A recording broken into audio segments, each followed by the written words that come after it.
Iskanje pogrešane Američanke Lynette Hooker je končano, oziroma vsaj obalna straža je zaključila svojo misijo več mesecev potem, ko je padla z ladje v mednarodnih vodah blizu Bahamov. A vendarle vprašanja ostajajo. Bi lahko njenega moža obtožili umora? So skrivnosti njenega izginotja skrite globoko v vodah? To je škandal, ki ga predstavlja Law and Crime. Sem Sierra Gillespie.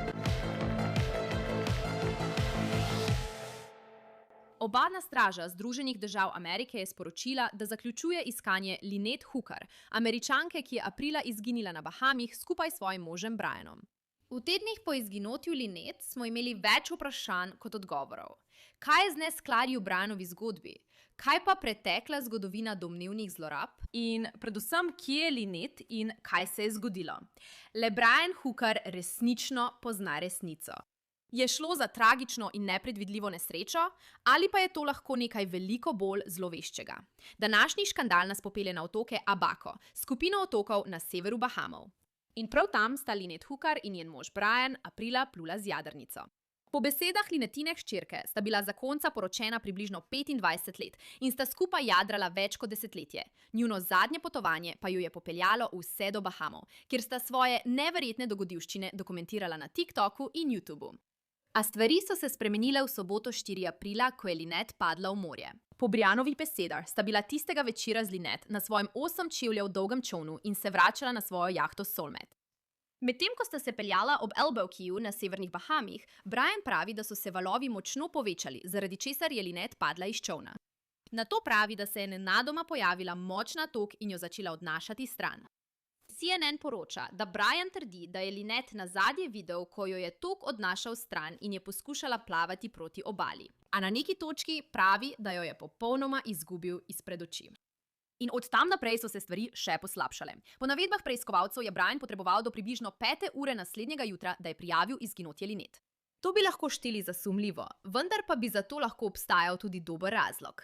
V času, ko naj bi Lynette padla v vodo, Brian trdi, da je imela varnostno vrvico motorja okoli vratu, kar pomeni, da je bil ključ za čoln pri Lynette. Tako naj bi se, ko je domnevno padla v vodo, čoln ustavil, kar pomeni, da je moral Brian veslati vse do obale. Brian je kasneje prijatelju poslal to sporočilo, v katerem je opisal dogodek. Deloma je zapisal, citiram, veter me je odnesel stran od nje in ona je plavala proti jadrnici. Nato pa sva se zelo hitro izgubila izpred oči, saj je ravno zahajalo sonce. 7 ur me je zanašalo in poskušal veslati z enim veslom, dokler me ni naplavilo za obalo naslednjega otoka, kjer sem končno lahko dobil pomoč. Izginotje Lynette je bilo nato prijavljeno ob 5:12 zjutraj v nedeljo, 5. aprila. Potem se je začela obsežna iskalna akcija za reševanje Lynette. Po poročanju CNN, Lynette ni imela nobenega pripomočka za plavanje pri sebi, ko naj bi padla v vodo. Vendar je njena hči, Carly Aylesworth, povedala, da ji je Brian pustil glasovno sporočilo, v katerem je trdil, da ji je vrgel pripomoček za plavanje, ko jo je voda odnašala stran. In od tu postanejo stvari še bolj nenavadne. Po besedah Carly so lahko odnosi med njeno mamo in Brianom postali napeti. Obstajala so celo poročila, da je Lynette v tednih pred svojim izginotjem poskušala zapustiti Briana. Tukaj je, kar je Carly povedala Chrisu Stewartu iz Law and Crime. Tako sem samo rekla, da sta imela težaven odnos. To sem povedala tudi obalni straži, ko smo se pogovarjali, in rekla sem, da je njun odnos težaven in da se poslabša, ko pijeta. Zato me samo skrbi, da je v preteklosti grozil. Zato samo želim poskrbeti, da ga ni prevzela jeza in da ni naredil nečesa, česar ne more popraviti. Zato želim samo poskrbeti, da je šlo res za nenavadno nesrečo, preden začnem verjeti, da so moji sumi resnični. Law and Crime je govoril tudi z Brianovim prijateljem, moškim po imenu Blaine Stevenson, ki je spoznal zakonca Hooker med vožnjo s čolnom. Pravi, da so postali prijatelji pred leti in so ohranili to prijateljstvo. Toda po izginotju Lynette je Blaine poklical Briana in posnel njun pogovor. V bistvu je samo padla s čolna sredi manjšega neurja, ko je zapihal veter s hitrostjo okoli 20 vozlov. In na poti nazaj do čolna, dolgi približno 3/4 milje, je vse skupaj popolnoma spodletelo. Ničesar nismo naredili prav, nismo nosili rešilnih jopičev. Pusti, da pogledam. Bil je sončni zahod in sonce je zašlo približno 10 minut potem, ko je padla v vodo. čoln, ker Ni bil pripet na nič ali nikogar in imela je rezervni ključ za čoln v svoji vodoodporni torbi, ki je bila pri njej. Vidno je tako hitro razdvojil, da mislim, da je poskušala priplavati nazaj do jadrnice, da bi se vrnila na najino jadrnico, ki je bila verjetno kakšnih 1000 jardov stran, nekaj takega. Ampak valovi so bili visoki 1 meter, jaz pa sem poskušal premakniti vesla. In eden od zatičev na veslih se je zlomil in je padel čez rob. In ves čas sem jo klical. Zaklical sem ji, da sem izgubil njeno veslo in vrgel sem sidro ter zasidral čoln. In samo, kričal sem, nisem je več videl. Po nekaj dneh iskanja je obalna straža sporočila, da se je misija spremenila iz reševanja v iskanje posmrtnih ostankov, kar pomeni, da verjamejo, da je Linetka verjetno umrla. Toda skrivnost se tukaj nadaljuje. Carly, njena hči, pravi, da so bile v preteklosti domnevne težave med njeno mamo in očimom. In ponovno, to so njene besede in njene obtožbe. Slišala sem od drugih njenih prijateljev, da je rekla, da ni varno biti z njim. Ker ko se razjezi, lahko postane strašljiv in nasilen. Nisem ga videla, da bi koga res močno udaril, ampak gre za vrat in duši. Želim si, da bi plačala več. Ne vem, kaj bi lahko tukaj naredila, iskreno, ampak poslala mi je glasovno sporočilo, kjer je zvenela zelo pijana ob 11:30 zvečer in jaz sem bila ona je rekla, pogovorila se bova zjutraj. Jaz pa sem bila, v redu, mami. In nekako nisem nič naredila glede tega, ampak bi morala, ne vem. To je bil kot znak, da pili so in to precej. In vem, da so bili trezni približno 1,5 leta, ker so vedeli, kakšne težave nastanejo, ko pijejo. Tako da. Zdaj, ko se to dogaja pogosteje, me skrbi, da se je nekaj res zgodilo. Potem so 8. aprila Brianna Hookerja pridržali na Bahamih. Tiskovni predstavnik kraljeve policije Bahamov je za Reuters povedal, citiram, bil je aretiran zaradi dodatnega zaslišanja na podlagi verjetnega razloga, ki ga imamo. Medtem Brian popolnoma zanika kakršnokoli napačno ravnanje. Njegov odvetnik je za CNN izdal izjavo, ki delno pravi, citiram, Brian Hooker kategorično in nedvoumno zanika kakršnokoli napačno ravnanje. Sodeluje z ustreznimi organi v okviru tekoče preiskave. Do danes, ob času tega snemanja, Brian še vedno ni bil obtožen ničesar, vendar naj bi smrt Linetke preiskovali kot umor. To poroča Fox News Digital, vendar obalna straža in FBI o vsem tem še nista podala javne izjave. To pa nas pripelje do najnovejših informacij, ki jih imamo. In sicer, da je ameriška obalna straža ta teden sporočila, da so v petek, 5. junija, ustavili iskanje Linetke. V izjavi so med drugim zapisali, citiram, ameriška obalna straža je v petek zaključila svojo misijo na Bahamih v podporo tekoči preiskavi izginotja Linetke Hooker. Iskalne operacije so vključevale vrsto specializiranih zmogljivosti, vključno s potapljači, daljinsko vodenimi podvodnimi vozili, brezpilotnimi letalniki in psom za iskanje trupel, da bi temeljito preiskali na novo določena območja zanimanja. Naj povem, mimogrede, da čeprav je iskanje Linetke zaključeno, preiskava njene smrti še vedno poteka. In to ponovno odpira veliko vprašanj. Na primer, neskladja v Brianovi zgodbi. CBS News poroča, da podatki GPS, pridobljeni od Briana, nasprotujejo temu, kar je povedal preiskovalcem. Poleg tega News Nation poroča, da Brian ni uporabil $33,000 vredne visokotehnološke termalne kamere potem, ko je Linetka izginila. Torej, če jo je res iskal, zakaj ni uporabil vseh možnosti? Brianov prijatelj Daniel Danforth je za News Nation povedal, da so bili preiskovalci zelo zainteresirani slišati, da termalni sledilnik ni bil uporabljen. Rekel je, citiram, vse kaže na to, da sploh ni šlo za nesrečo. Nikoli ni bilo dosledne zgodbe, tako trenutno stoji preiskava. Ampak želim govoriti z izvedenko, ki v tem primeru dviguje prah. To je nekdanja tožilka in odvetnica za kazensko obrambo Julie Randleman, prijateljica oddaje. Julie, hvala, da si prišla v Skandal, vedno te je lepo videti. Začnimo z novico, ki jo imamo, da je ameriška obalna straža uradno zaključila iskanje Linette Hooker. Sprašujem se, zakaj ravno zdaj? Mislim, to objavijo junija, ona pa je izginila že aprila. Kaj meniš o tem? Vemo, da je Brian Hooker, vsaj tako nam pravijo, podal neskladne izjave. In te neskladne izjave so se nanašale na to, kje bi lahko našli Linette Hooker. Zdi se, da so jo sprva iskali na določenem območju. Ko so se vrnili, mislim, da je bilo to nekaj mesecev kasneje, so začeli iskati na drugem območju v upanju, da bi morda našli kakšen znak Lynette Hooker. Spet bila je v vodi zelo dolgo časa. Zato si je težko predstavljati, in nerada sem nazorna, da bi bilo njeno telo popolnoma nepoškodovano. Ampak potrudili so se, da bi jo našli na območju, kjer so mislili, da bi morda lahko bila. Strinjam se s tabo, ker je res težko razmišljati o vsem tem, kaj voda lahko naredi človeškemu telesu. Še posebej, če je bila v vodi več mesecev ali tednov. Torej, misliš, da so morda razmišljali v redu, ne da bi nujno mislili, da je to zapravljanje virov, ampak da v resnici ne vedo, kaj bodo našli. Morda bi bilo bolje, da preprosto ustavijo iskanje.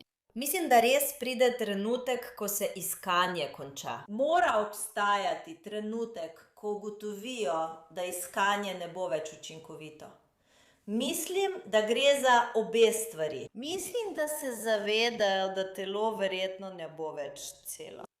Ampak ker so imeli te nove informacije, sem mislila, da so menili, da je nujno, da vsaj poskusijo iskati na tej lokaciji. V redu. In veš, kaj je tudi zanimivo, Julija, glede vsega tega? O tem primeru poročamo že odkar je Lynette izginila. Spremljali smo iskanje, novice in potem na koncu Brian Hooker je bil pridržan. Torej, vsi razmišljamo, moj bog, ali bo obtožen? Kaj se dogaja tukaj? Vendar pa ni bil obtožen. Vem, da se je govorilo o umoru. Bilo je nekaj poročil, da naj bi to preiskovali kot umor, vendar ni bil obtožen. Glede na tvoje izkušnje kot tožilka, zakaj misliš, da še ni bil obtožen? Mislim, da je z vidika preiskovalcev in tožilcev morda prezgodaj, da bi Brian Hooker bil obtožen. Sierra, zapomni si, da moraš imeti utemeljen sum, preden lahko nekoga sploh obtožiš. Ampak da lahko ta primer predstaviš poroti, ki bo odločila o njegovi krivdi ali nedolžnosti, moraš imeti dokaze onkraj razumnega dvoma. Vemo, vsaj glede na to, kar nam pravijo, in spet, vse, kar nam povedo, je fragmentarno, kar pomeni, da ne vemo zagotovo, kaj preiskovalci dejansko vedo in česa ne vedo. Povedali so nam, da je dal neskladne izjave.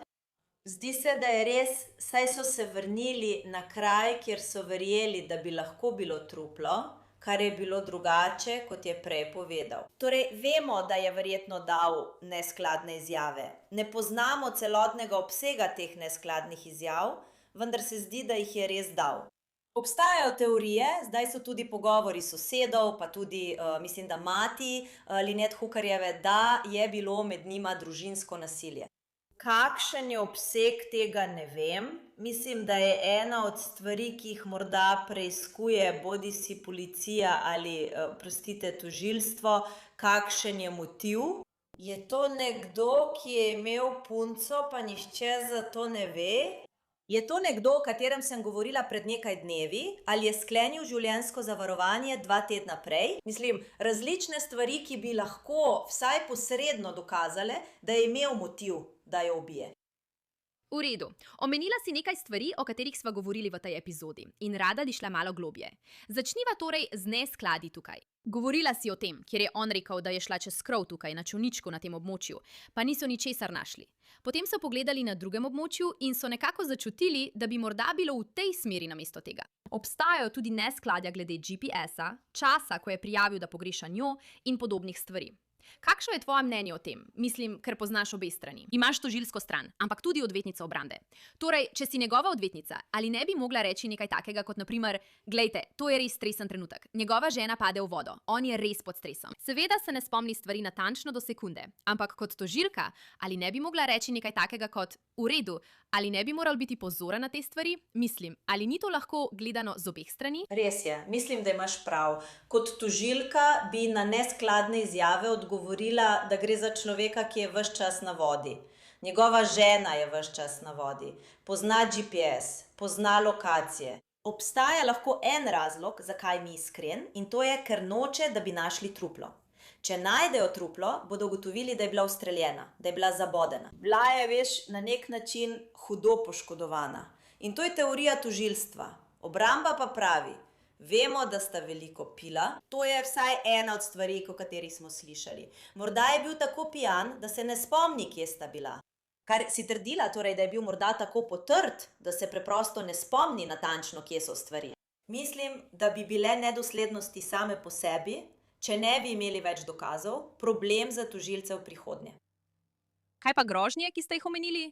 Pravzaprav smo opravili intervju. Moj sodelavec Chris Stewart je govoril z Linetino hčerko, ki je povedala, da odnos je bil takšen. Veste, slišala sem, da naj bi bilo tam tudi nasilje v družini, da naj bi bil Brian v preteklosti nasilen. To so vse le obtožbe, tega še nismo potrdili. Ampak ali je to nekaj, kar bi si preiskovalci in tožilci želeli podrobneje ogledati? Seveda. In obstajajo informacije, da je bil Brian Hooker pred leti aretiran. Mislim, da je šlo za njegovo 12-letno hčerko ali pastorko, ne morem se spomniti točno česa. Bile so obtožbe o napadu, mislim, da je bil v zvezi s tem oproščen. Bile so obtožbe o nasilju v družini v zvezi z njim in Linet, vendar mislim in prosim, če se motim, naj me kdo popravi, da je bilo nakazano, da je bila Linet aretirana zaradi nasilja v družini, vendar iz teh obtožb ni bilo nič. Seveda pa morata tožilec in organi pregona preučiti vsakršne znake nasilja v družini. Vse, kar bi on morda rekel, kar bi nakazovalo, da to ni bila nesreča. Vseeno pa se moram vprašati, ker ste govorili o motivu v vsem tem, da je morda, in to je seveda špekulacija, ampak veste, ali je sklenil življenjsko zavarovanje, ali je imel afero. Vse te stvari, o katerih govorimo v različnih epizodah Škandalov, bi lahko vodile do motiva. In ne vem, kako dobro poznate zakonodajo tam na Bahamih, ampak ali je to nekaj, kar bi potrebovali? Mislim, tukaj v Združenih državah očitno ne potrebujemo motiva, da bi vložili obtožnico ali dokazali obsodbo ali kaj takega. Ampak ali bi to vrstna stvar okrepila primer tožilstva? To je odlično vprašanje in motiv nikoli ni pogoj. Spet, ne poznam natančno bahamske zakonodaje, ampak v Združenih državah to zagotovo ni pogoj. Ampak porota rada sliši motiv. Rada ima razlog, zakaj bi nekdo hotel, da nekdo umre. Ni treba, da je jasno, ni treba, da gre za polico življenjskega zavarovanja teden dni prej. Lahko je nekaj tako preprostega, kot na primer, ni mi bilo všeč, kako me je pogledala, zato sem jo ubila. To so motivi, vendar niso nujni, le pomagajo tožilstvu. Omenila bom tudi, Sierra, da obstajajo ugibanja, da če bi v tem primeru prišlo do aretacije, do nje ne bi prišlo na Bahamih, ampak v Združenih državah. In obstaja zvezni zakon, ki bi to lahko omogočil. Ja, o tem sem govorila tudi v nekaterih svojih prejšnjih epizodah, ker se je to očitno zgodilo na vodi, na Bahamih. Vendar bi verjetno zadevo prenesli nazaj v Združene države. Ampak mislim, da me to pripelje tudi do naslednjega vprašanja. Če ste tožilec, recimo, da gre za primer umora, ker o tem nekako poročajo. Nimamo še nobenih obtožb ali česa podobnega, ampak recimo, da zgolj špekuliramo o obtožbi za umor. Ali ni to nekoliko zapleteno, glede na to, da do zdaj še niso našli trupla? O teh primerih umorov brez trupla smo govorili že leta, Sierra. In videli smo primere umorov brez trupla, ki so pripeljali do obsodb. Kakšen je problem, če nimamo trupla? Prvič, nimamo dokaza, da je oseba dejansko mrtva. In drugič, kar je najpomembneje, nimamo dokaza o vzroku smrti. In to je nekaj, na kar se lahko obramba resnično osredotoči in v to zagrize, če želite, ko reče, prvo, porotniki ne vemo, ali je živa, morda živi na drugem otoku. In drugič, če ne vemo vzroka smrti, kako lahko dokažemo, da je ta oseba vzela življenje? To so torej težave pri primerih umora brez trupla. Zato so posredni dokazi, ki niso vezani na truplo, tako pomembni pri obravnavi takšnih primerov. Tudi sama se to sprašujem, saj smo očitno obravnavali primere, prepričana sem, da tudi vi, kjer ni bilo trupla, pa so vseeno uspeli doseči obsodbo. Ampak v tem primeru še nimamo niti obtožnice. Kaj mislite, zakaj se vse skupaj zadržuje?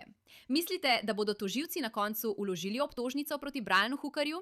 Tako da sem glede tega še vedno neodločena. Mislim, da je razlika med tem, da misliš, da je Brian Hooker ubil svojo ženo, celo če misliš, da jo je verjetno ubil, in pa med dokazom onkraj razumnega dvoma. In kot tožilka, kot predstavnica organov pregona, moraš biti prepričana, da si vse naredila pravilno in natančno, preden nekoga aretiraš in obtožiš umora. In mislim, da so najprej želeli preveriti, ali lahko najdejo truplo. Mislim, da trenutno raziskujejo vse možnosti, da bi ugotovili, ali imajo primer proti njemu in ali imajo primer, ki bi res lahko zdržal na sodišču. Ja, tukaj so tudi razlike. Lahko bi šlo za obtožbo umora prve stopnje. Ampak po drugi strani, kaj če je šlo za nenavadno nesrečo in malomarnost? Ker smo že govorili o tem, da naj bi ti ljudje precej pili alkohol. Bi lahko šlo za primer, in to je špekulacija, da je ona padla čez krov. On je bil tako pijan, da ji ni mogel pomagati, ampak sta vozila čoln. Oba sta bila pijana. Seveda ne bi smel piti in voziti nobenega vozila, kakršnega koli. Bi torej lahko šlo celo za primer uboja ali obtožbo zaradi malomarnosti ali kaj podobnega, če ne gre za obtožbo umora prve stopnje? To je spet tako dobro vprašanje. In ja, vse je mogoče, ampak ne pozabi, vse je odvisno od tega, kaj on reče. Ker v trenutku, ko odpre usta, bo vse, kar reče, uporabljeno proti njemu.